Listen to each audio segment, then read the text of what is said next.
We have our pastry cream, which has been prepared and whipped smooth. I have some vegan cream cheese. This is just a commercial variety that I purchased at a grocery store, and I've just allowed it to come to room temperature, or you can put it in the microwave just in 5-second intervals. You just want to make sure that it's really soft. We don't want any large kind of like little chunks, hard pieces of that cream cheese in there. I also have some vegan whipping cream, which we're going to whip shortly, and a few other components which we're going to add along the way. So I always like to whip my cream first, and we're going to whip this into the soft peak stage. If you are using a whipping cream that has a lot of sugar already added, you may want to reduce the sugar content in this recipe.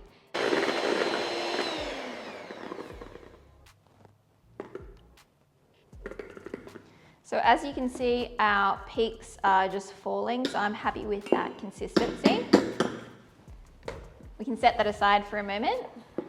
Now going to our vegan cream cheese, which has been softened. To that, we're going to add our confectioner's sugar. And just a reminder, if you are using that really sweet vegan whipping cream, you might want to reduce this a little bit. So just adjust accordingly. I'm also using some lactic acid, so this is going to give it even more tart flavor to give it that kind of cheesecake-like flavor. And you can purchase this on Amazon or any good chef ingredients store. It comes in a powdered product, and I know with the name lactic acid, it sounds like it wouldn't be plant-based, but lactic acid is essentially the bacteria which is made when we make things like yogurts and stuff like that, or sourdough breads. It is the sour taste which is coming from the bacteria. Okay, so it's going to give it that fermented sort of cheesecake flavor. I also have some vanilla, and you can use the fresh vanilla bean pod and just scrape the seeds out, or you can use the vanilla paste. I'll leave that up to you, and all the information will be in the recipe. Now let's give this a good mix. Make sure it's nice and smooth. Okay, once that's all incorporated, we can add our matcha powder. I've just boiled my kettle. We're going to add just a little bit to turn it into like a paste.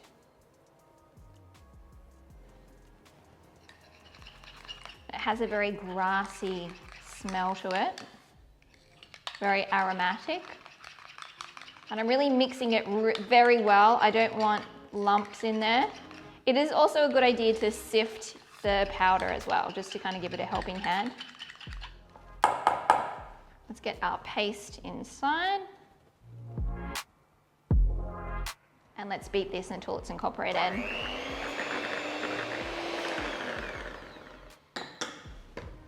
All right, already becoming a beautiful color.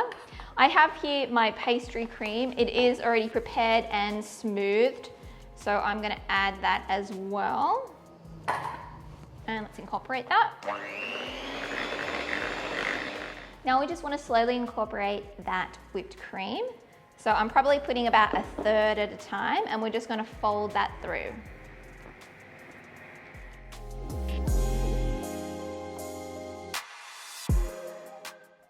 Okay, let's give it a taste.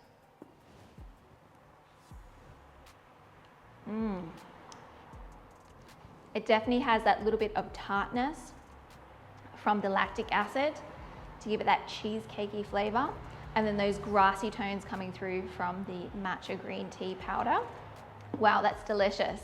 And with all those other elements, I think it's going to be so fresh and yummy. It's not too sweet either, so if you're someone who doesn't like a dessert too sweet, I think this one will be for you. So I'm going to pop that into a piping bag now.